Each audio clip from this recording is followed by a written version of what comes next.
Hola a todos, bienvenidos a un vídeo más de técnicas e instrumentos de recogida de la información de segundo de pedagogía de la UNED. Bueno, lo que tenemos aquí ahora es el tema 4. Vamos a ver parte del tema 4, vamos a ver un trozo de la teoría y un trozo de la práctica del tema 4. ¿Vale?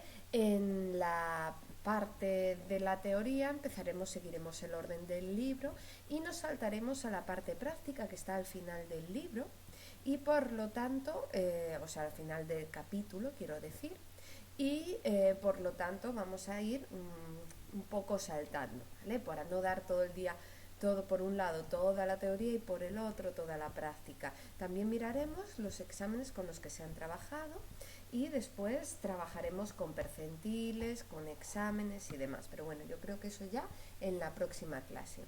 Primero de todo, ¿qué trata este tema 4? El tema 4 son los test y las pruebas objetivas. Muchas veces consideramos tanto a los test como las pruebas objetivas lo mismo, un examen, sin más, pero realmente tiene una diferencia. No es lo mismo hablar de test que de pruebas objetivas. Cuando yo técnicamente me refiero a una prueba objetiva, lo que estoy buscando es un instrumento que busque medir los conocimientos que tiene un individuo. Sin embargo, por otro lado, están los test. Los test no buscan saber cuánto te has conseguido empollar o cuánto eres capaz de expresar de todo lo que has estudiado, sino que lo que buscan es la capacidad que tiene un individuo para resolver un problema.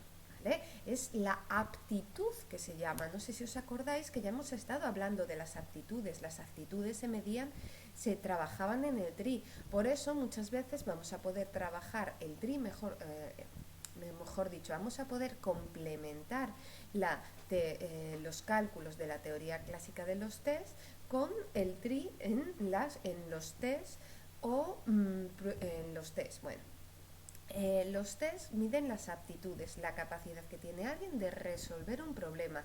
O sea, os voy a poner dos ejemplos. Un examen sobre la Revolución Francesa, sin lugar a dudas, es una prueba objetiva. ¿Por qué? Porque yo no pretendo que pongas en práctica la Revolución Francesa. Sin embargo, un examen de matemáticas es un test porque yo quiero ver la capacidad que tienes para llevar a la práctica unos conocimientos matemáticos que te han dado. Yo te pongo problemas para ver si eres capaz de resolverlo. Ahí está el kit de la cuestión, ahí está la gran diferencia entre un test y una prueba objetiva. Los tests son prácticos, por así decirlo, y las pruebas objetivas son, que se conoce aquí, ad hoc, son pura teoría, son teóricos. Realmente, yo cuando trabajo con una prueba objetiva, se le llama prueba técnica ad hoc. ¿Por qué ad hoc? Porque yo no puedo tener una capacidad que todavía no he estudiado, ¿vale? Siempre tiene que ser posterior. Bueno, los test tienen unas características muy concretas. La verdad que hay poca diferencia entre un test y una prueba objetiva. Por ejemplo, este tema nos habla primero de las características de los test, después nos habla un poco de las pruebas objetivas y nos habla de las etapas de las pruebas objetivas por Vizquerra. Pero realmente estas etapas para una prueba objetiva serían igual, para crear una prueba objetiva, serían igual en un test.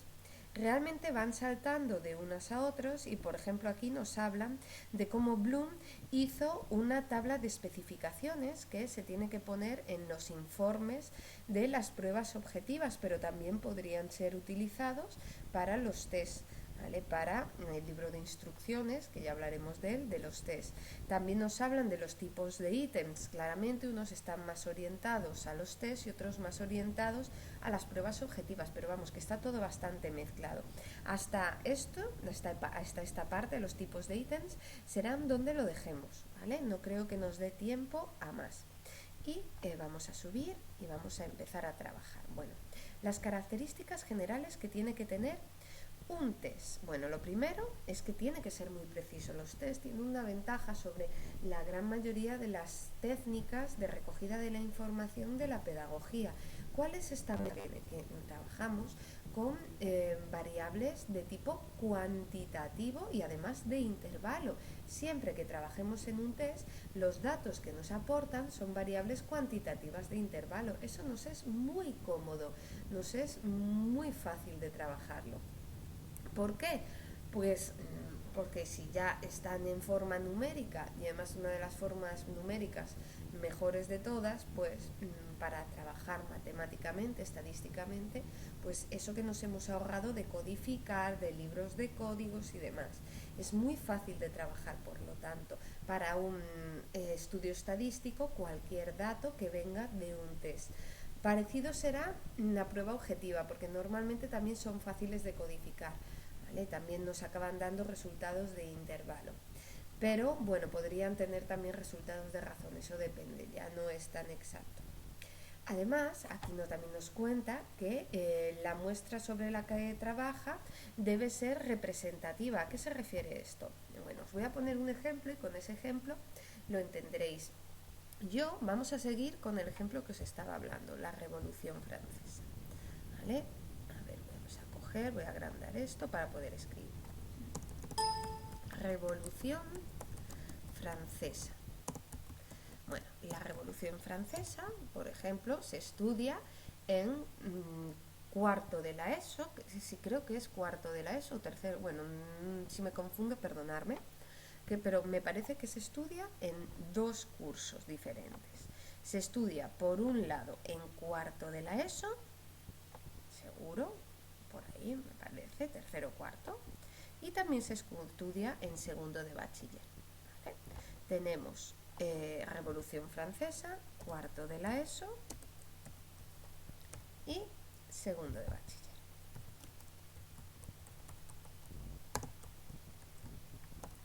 Vale, yo puedo crear un examen porque son conocimientos. Tiene que ser examen puro y duro. No voy a intentar que se lleve a la práctica. Sería imposible, ¿no? Entonces yo voy a crear un examen sobre la Revolución Francesa. Que los objetivos van a ser cómo surgió y por qué, etapas, quiénes protagonistas principales, yo qué sé, no sé, tampoco soy una experta yo en Revolución Francesa, pero bueno, ahí podríamos poner unos cuantos nombres y a lo mejor momentos destacados o lugares destacados, no sé, la Comuna de París, especialmente la Comuna de París, y yo qué sé, el juego de pelota. Bueno, todo esto son objetivos que yo tengo para un examen, es lo que quiero que mis alumnos sepan. ¿Que no se saben bien las fechas? Pues me da un poco igual, pero quiero que conozcan las etapas, quiero que vean las causas y hasta quiero que vean las consecuencias. ¿Vale? Quiero que conozcan a los principales protagonistas. Todo eso es lo que quiero, son mis objetivos para este examen. Realmente estos objetivos son comunes para cuarto de la ESO y segundo de bachillerato. Es común. Quiero para los de cuarto de la ESO como para los de segundo de bachillerato todas estas cosas, que sepan cómo, cuándo, por qué surgió, las etapas, los protagonistas, que sepan sobre la Comuna de París, sobre el juego de pelota y las consecuencias, ¿vale?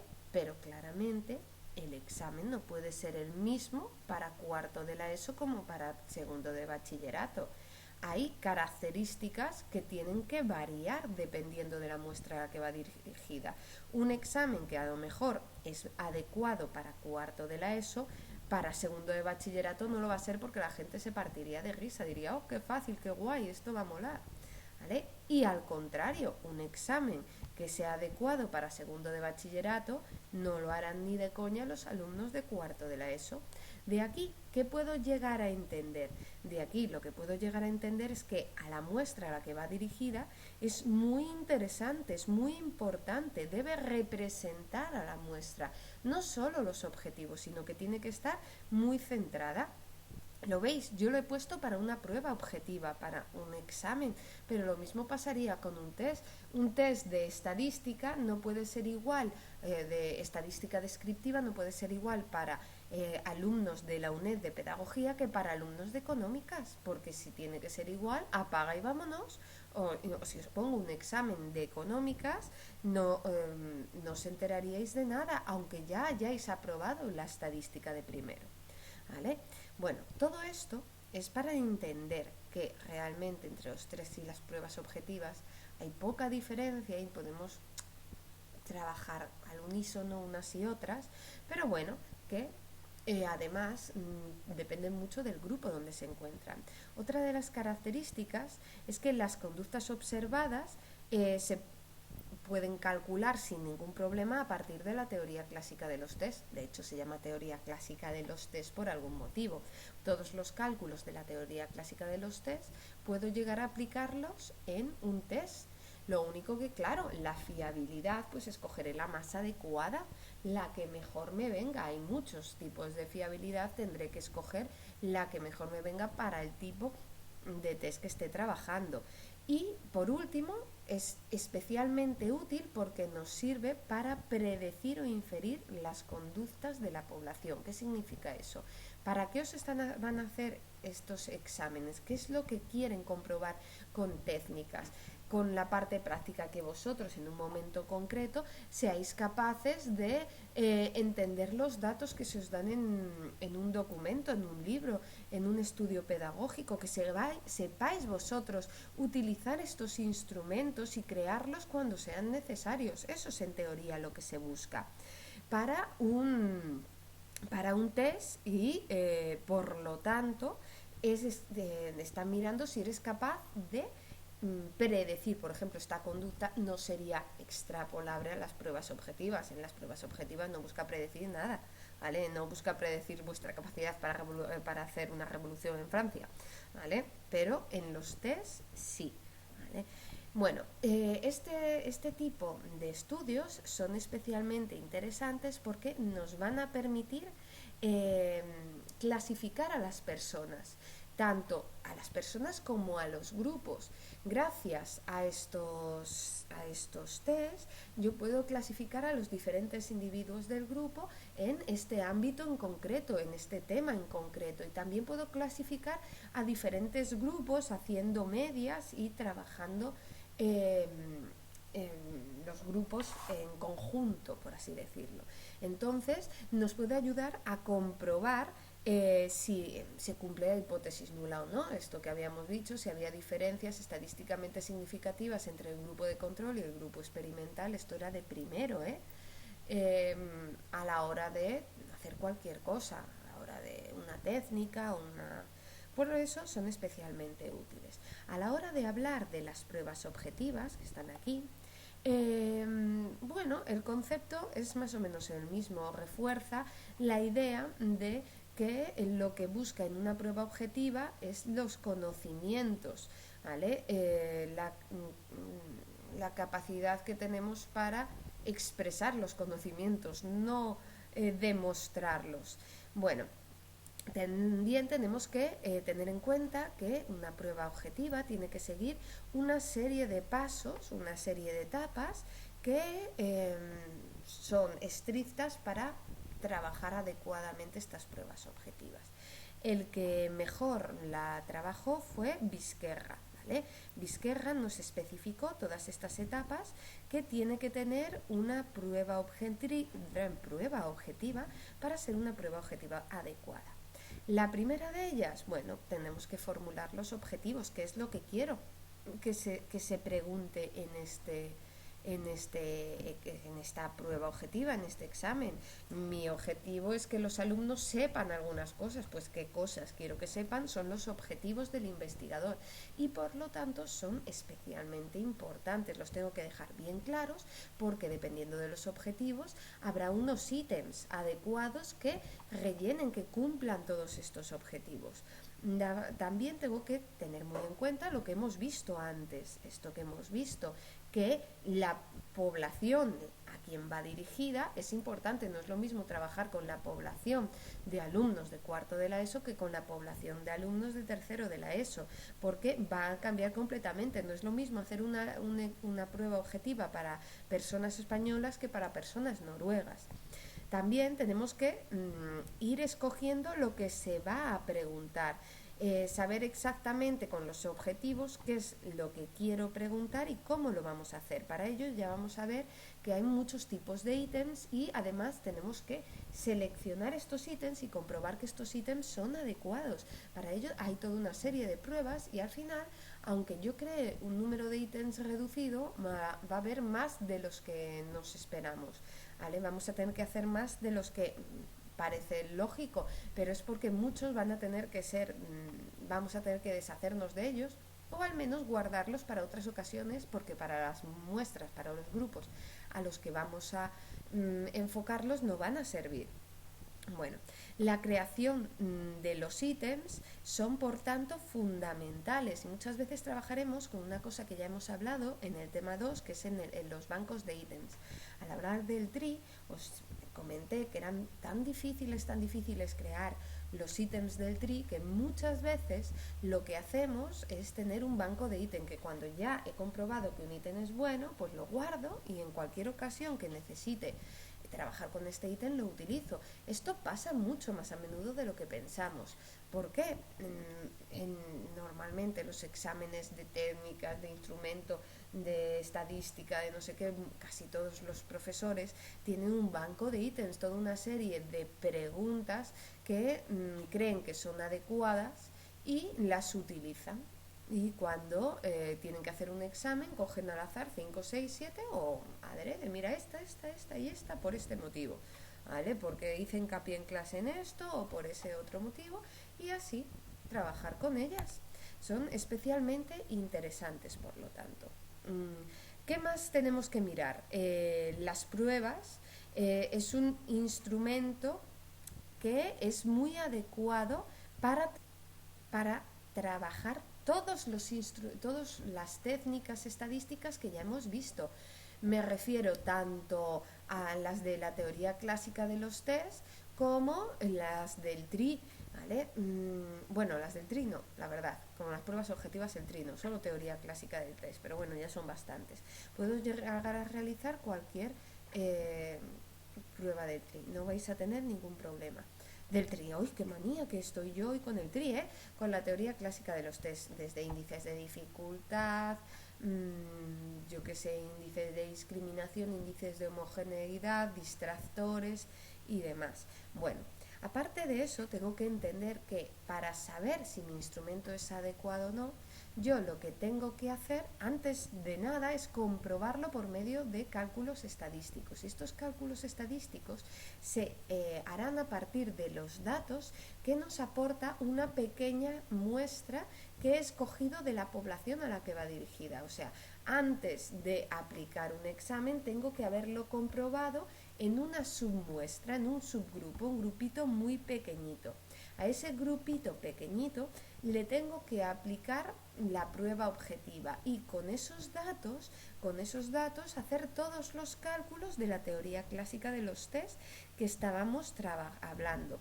Es importante que tenga en cuenta que no solo tengo que trabajar el instrumento en general, la fiabilidad y la validez del instrumento en general, que sí que son importantes, pero además tengo que comprobar que los ítems son adecuados, que si hay un ítem que no es adecuado debería deshacerme de él. Y así ya podría utilizar el instrumento en mi muestra, comprobando ya, habiendo analizado que es válido y que es fiable y que todos los ítems serían adecuados. Por último, yo cuando creo un instrumento no solo tengo que crear el instrumento, tengo que crear una cosa que es como un manual de instrucciones, donde a la hora de guardar el examen tengo que explicar todo esto que hemos visto y algunas cositas más. Tengo que hacer una especie de enunciado que explique los objetivos, el tema a tratar, todo lo que buscamos mirar, el tipo de ítems que vamos a trabajar, cómo se va a aplicar este instrumento, porque es una prueba y una prueba puede aplicarse en 1 hora, en 2 o en 3.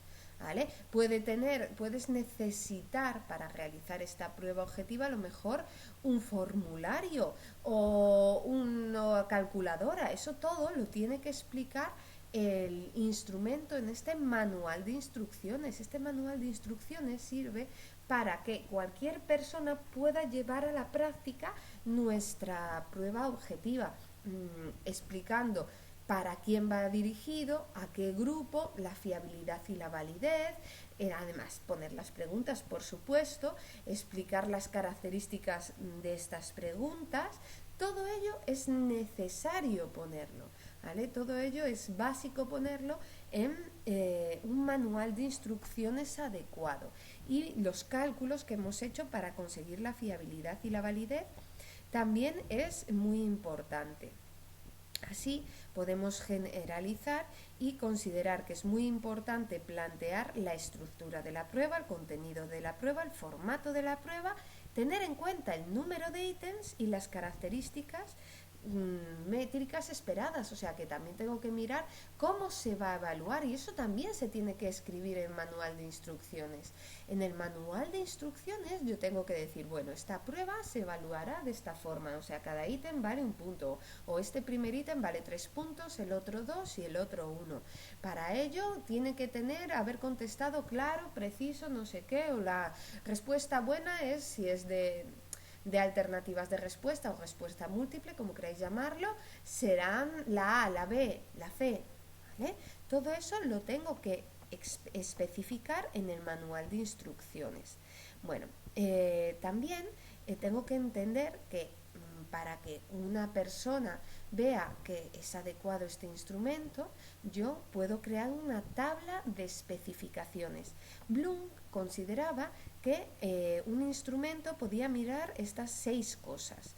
Podía mirar conocimientos, comprensión, aplicación, análisis, síntesis y evaluación. No tiene por qué mirar las 6 cosas a la vez. Puede mirar solo 2 en un examen, en una prueba objetiva puede mirar solo 2 de ellas o 3 de ellas, no es obligatorio que cumplan todas, pero sí unas cuantas de ellas. Entonces yo tengo que especificar tengo que poner estas pruebas, ¿vale? Tendré que mostrar estas características y decir para cada objetivo cuál será su valor, ¿vale? Mirar en cada objetivo cuánto vale, ¿vale? Así, por ejemplo, aquí nos han puesto un ejemplo. Voy a subir el tamaño para que se vea bien, porque está minúsculo, minúsculo. Vamos a subirlo, bajamos un poco, a ver si queda bien. Bueno, un poco más tampoco vendría mal. ¿Vale? Bajo otro poquitín. Y aquí tendríamos un ejemplo de tabla de especificaciones de un examen de estadística de primero, por ejemplo, estadística de análisis de datos, que podría ser perfectamente. Aquí lo primero es que en cada columna serán los objetivos con los que trabajemos. Así, por ejemplo, los objetivos de este examen eran la estadística descriptiva, la probabilidad, inferencia paramétrica, inferencia no paramétrica y análisis de varianzas. Todo esto es lo que quiero llegar a saber en este examen, que mis alumnos me digan de este examen. Por otro lado, ¿vale? Pondría las características que dio Bloom, pues las que yo creé adecuadas. Por ejemplo, el conocimiento, la comprensión, la aplicación y el análisis. En la síntesis, la evaluación, no le veo mucho sentido. A lo mejor el profesor no quería que evaluasen los resultados. A mí me puede parecer importante, pero a sus profesores no, y por tanto este examen no ha trabajado, esta prueba objetiva no ha trabajado la evaluación de los datos que sí que tienen a lo mejor que que comprobar, que calcular, ¿vale? Así tenemos que mirar en cada una de estos objetivos cuánto cumple de cada una de estas características. Tengo que haber especificado perfectamente de dónde a dónde irán los valores. Si yo, por ejemplo, estoy trabajando yo puedo decir, valórame de 1 a 5 cuánto este examen trabaja la estadística descriptiva. Pues yo en conocimientos yo digo un 3, en comprensión a lo mejor un 2 y en aplicación en análisis, como no lo trabaja mucho, pues solo le pongo un 1. La probabilidad también en conocimientos le pongo un 3 y el resto no lo trabaja mucho, le pongo un 1. En inferencia paramétrica 2, 1, 2, 1, porque creo que lo que más se ve en la inferencia paramétrica son en los conocimientos y en la aplicación. Hay algunas preguntas prácticas. Y lo mismo pasa en la inferencia no paramétrica y en el análisis, que hay algunas preguntas prácticas, pero muchas de teoría.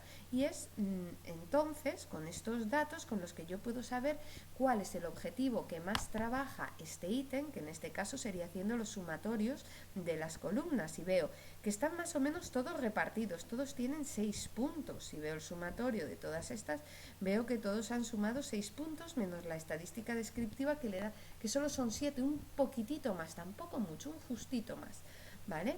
Y también puedo mirar qué tipo de examen es, si es un tipo que prima en los conocimientos, la aplicación, la comprensión, el análisis, la síntesis, la evaluación, ¿vale? Todo ello lo haría con el sumatorio de las filas. Yo veo que este examen claramente es un examen de conocimientos con algo de aplicación, ¿vale? La comprensión no se ha primado nada y el análisis tampoco se le ha dado más vueltas a él. Bueno, pues así yo podría conocer cómo funciona un examen. ¿Veis la utilidad que puede llegar a tener? Ahora, para terminar la parte teórica, vamos a ver los tipos de ítems que hay. Los tipos de ítems que hay son los siguientes. Pueden ser ítems de elección y ítems de contenidos, dependiendo si trabajo un test, una prueba objetiva, dependiendo de lo que quiera, de las características estas que nos dio Bloom que quiera mostrar, más o menos utilizaré unos u otros. De los ítems de elección hay 3, los de elección múltiple, los que vulgarmente llamamos tipo test, que nos dan alternativas de respuesta y yo tengo que escoger una. Los binarios, que son si no A, B, solo dan 2 opciones, y después los de emparejamiento, que son los típicos que utilizábamos en el instituto, donde yo tenía que unir con flechas. Por último, están los ítems de construcción, que son preguntas cortas y preguntas a desarrollar. Tengo que entender que cada una de estas preguntas tiene unas características propias, ¿vale? Cada una de estas preguntas tendrá unas características concretas. Por ejemplo, los ítems cortos de elección, por ejemplo, deben durar solo 1 minuto como mucho, ¿vale? Mientras que los ítems de construcción, pero preguntas cortas, deben durar 3 minutos. Así yo puedo llegar a saber cuánto durará un examen. Y también hay que tener en cuenta que ha de haber un orden prefijado en las preguntas que vamos a utilizar.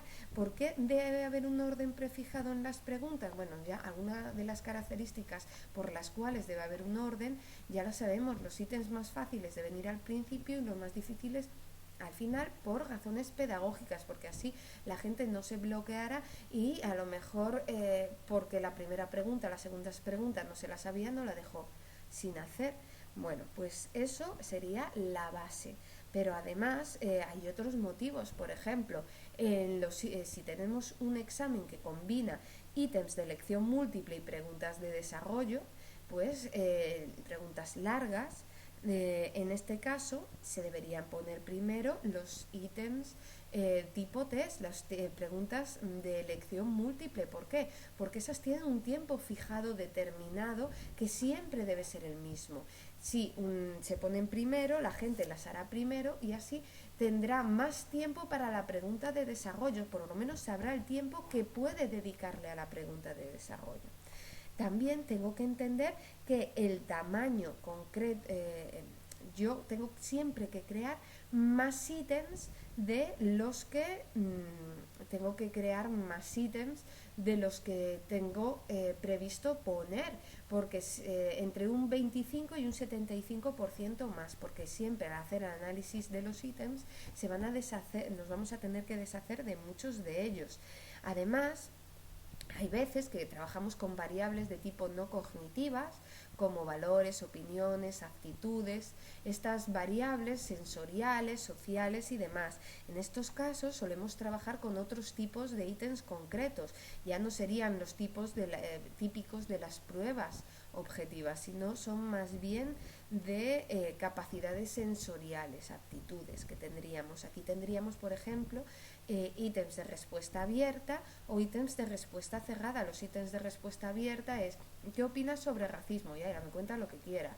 O los de respuesta cerrada, dime de qué sientes hacia el racismo. Estoy totalmente de acuerdo, estoy totalmente en desacuerdo. Ahí ya está totalmente cerrado.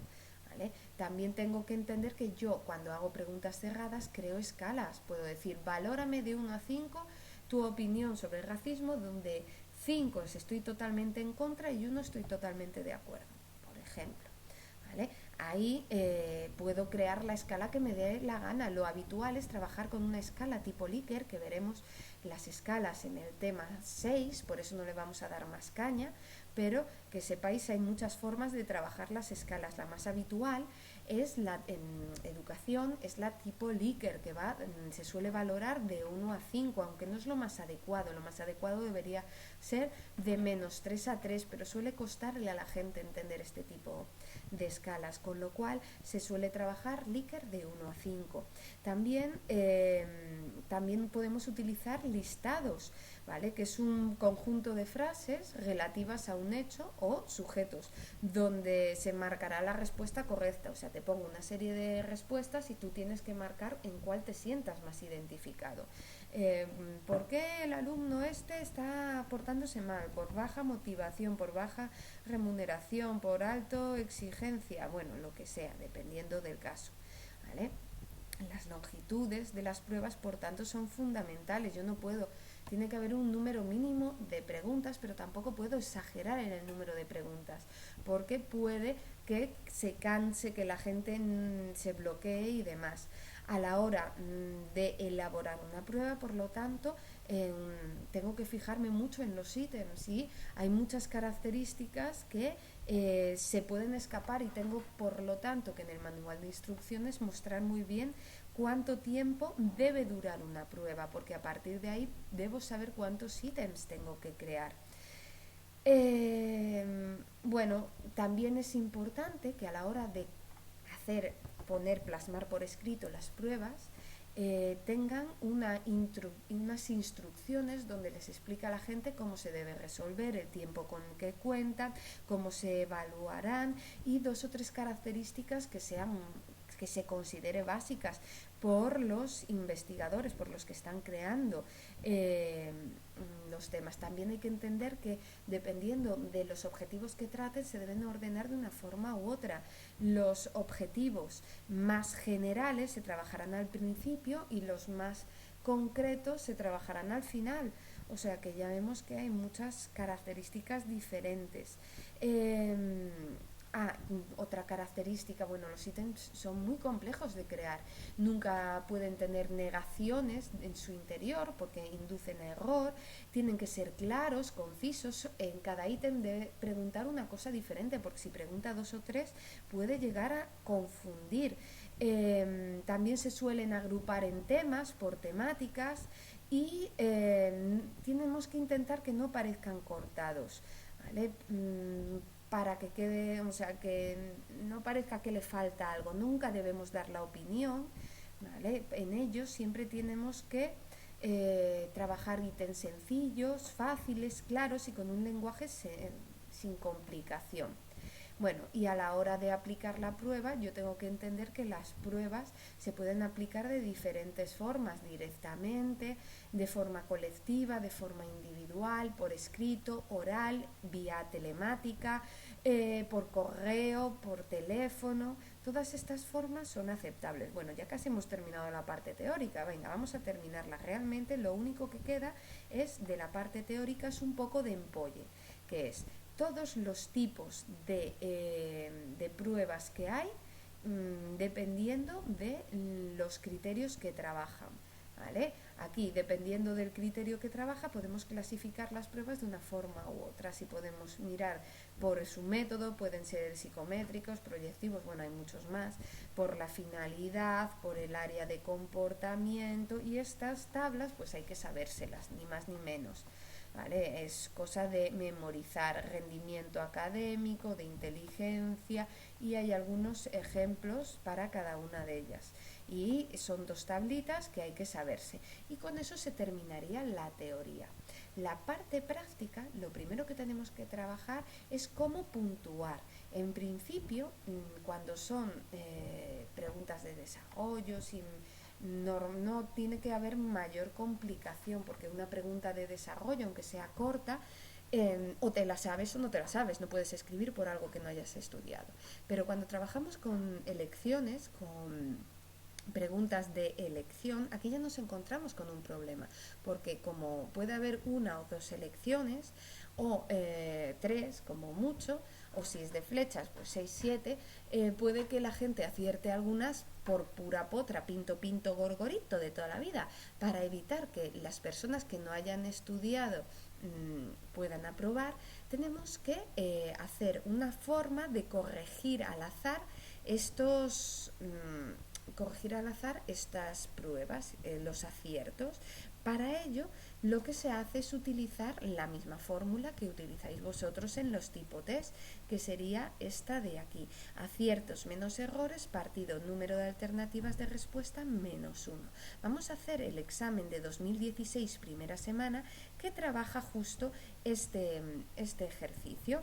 Voy a cortar, voy a subir un poco el tamaño, voy a cortarlo y lo vamos a trabajar en un Paint, la primera pregunta del examen 2016, febrero, primera semana. Y a partir de aquí veremos cómo se trabaja esto. Bueno, un segundito, que abrimos el Paint, borramos lo que había en él para que no sea fácil trabajar. No guardar, cortamos y pegamos y empezamos a leer. Un test de 150 ítems de 3 alternativas, una de las cuales es correcta. Un sujeto que desconoce por completo el contenido del test, pero aún así responde a todos los ítems. ¿Cuánto se espera que acierte? A ver, si hay 150 ítems de 3 alternativas de respuesta, respuesta A, respuesta B y respuesta C. Si yo no lo he estudiado, tengo una de 3 posibilidades de acertar. O sea, tengo una de 3 que corresponde a un tercio de posibilidades. Pinto, pinto, gorgorito, una de 3. ¿Vale? Si en cada pregunta diferente habrá, cada vez que le haga una pregunta tendrá un tercio de posibilidades. Así, yo lo que tengo que saber, para saber cuántas preguntas responderá, si ha tenido una suerte normal, ni mucha suerte ni poca suerte, porque hay gente que conocemos todos, que si le hace a pinto, pinto, gorgorito es capaz de sacarse de un 10. Y hay otros que a pinto, pinto, gorgorito saca un menos 25, ¿no? Porque también conocemos esos casos. Pues bueno, que ese sería el mío, entonces, para saber cómo trabajar esto, pues la gente normal, cuántas acertaría sin mucha suerte o poca suerte, tendría que hacer un tercio de 150, que se hace multiplicando 1 por 150 y dividido entre 3. Pues será 1 por 150 dividido entre 3, me da 50. Estos serían los ítems que acertaría una persona en condiciones de suerte normal, ni mucha suerte ni poca suerte. Pero claro, ahora ¿cómo pasaría estos valores de 0 a 10? ¿Vale? Eso sería una cosa. Y otra cosa, no sería justo que una persona sacase, que no ha estudiado nada, sacase algo que no fuese un 0. Bueno, primero, para saber la nota que tendría este individuo sin corregir el efecto del azar, tendría que hacer una regla de 3, que sería 50 puntos de 150 son los que ha sacado. Si la nota máxima, por ejemplo, fuese de 10, podría poner 100, podría poner lo que quiera, pero imaginemos la nota máxima es de 10, ¿cuánto sacaría este individuo? Pues solo escoger la calculadora, que yo debería de tener por aquí, que la escondí, y empezar a hacer 100, bueno, empezamos 10 por 50, hacemos la regla de 3, 10 por 50, que son 500, partido, 500 entre 150, que me dará 3,3. Bueno, esa sería la nota que se merecería alguien que ha contestado por efecto del azar, pero claramente, bueno, que se merece, no, que ha sacado alguien si no corregimos el azar, ¿vale? Si no corregimos este efecto del azar, sacaría 3,3, lo cual no es justo. Para poder evitar esto, está la pregunta siguiente. Le quito esto. La pregunta siguiente dice: si acierta los ítems anteriores, ¿qué puntuación directa se le estima en el test una vez corregidos los efectos del azar? Si corregimos los efectos del azar y esta persona no ha estudiado nada, debería de sacar un 0 patatero. Pero vamos a comprobarlo. Para saber la nota, que siempre representamos con una X, el cálculo será aquí no me va a entrar, aciertos, bueno, ha quedado una rara, menos errores, partido, número de alternativas de respuesta, menos 1. Ojo al dato, es muy parecida a la del índice de dificultad, pero no está dividido entre nada, porque hay gente que se confunde y mejor que lo tengáis clarito, sería simplemente así, no está dividido entre nada. Pues entonces los aciertos han sido 50, si en total eran 150 preguntas, los errores han sido 100. En el enunciado me dice que el número de alternativas de respuesta son 3, entonces 3 menos 1. Ahora hago 100 entre 2, porque 3 menos 1 son 2, son 50. Perdón por las letras. Y si yo ahora resto 50 menos 50, me da 0 patatero, lo que habíamos dicho que debería de sacar. Pues así sería como se trabaja con estos cálculos. Bueno, pues nada más y nada menos, os dejo tranquilos y voy a poner otro vídeo solo y exclusivamente de puntuaciones típicas para recordar un poco las puntuaciones típicas, y los percentiles también los pondré en otro vídeo aparte. Pues nada más y nada menos, recordar las puntuaciones típicas son importantes en este tema, porque igual de importante que saber la nota de un individuo es saber la nota de un individuo con respecto al grupo. ¿A qué me refiero yo con esto? Muy fácil. Yo puedo haber sacado un 7, pero un 7 no es una nota tan buena si todo el mundo ha sacado 9, 8 y demás. Si yo he sacado un 6, a lo mejor, y todo el mundo saca 7, 8 y 9, pues mi nota es bastante cutre. Pero imaginémonos, ¿vale?, que yo he sacado un 4,5, yo estaría muy deprimida, pero si sé que todo el mundo ha sacado entre unos, 2, 0, yo saco un 4,5, he destacado mucho por encima de la mayoría de la gente del grupo. Eso será que lo he hecho de puta madre. Y todo eso solo lo puedo saber por medio de cálculos individualizados. Cálculos que me permiten conocer la posición de un individuo con respecto al grupo, con respecto a la campanita de Gauss, ¿vale? Para ello, para saber la posición de un individuo con respecto al grupo, contamos con dos tipos de cálculos: las puntuaciones típicas o zetas, y por otro lado los percentiles, que vosotros tendréis que trabajar por interpolación. ¿Por qué tendremos que trabajarlo por interpolación? Porque si trabajamos con test, hemos dicho que trabajamos con valores de intervalo, y siempre que trabajemos valores de intervalo, cuando trabajamos los percentiles se tiene que hacer por interpolación, porque eso significa por intervalo, y es una formulita específica que realmente creo que no tenéis en el formulario, pero podéis adaptarla de otra fórmula que vamos a ver. Pues bueno, nada más y nada menos, os he colgado unos cuantos ejercicios para que practiquéis de puntuaciones típicas y de percentiles para el próximo vídeo. y hasta la próxima clase. Adiós.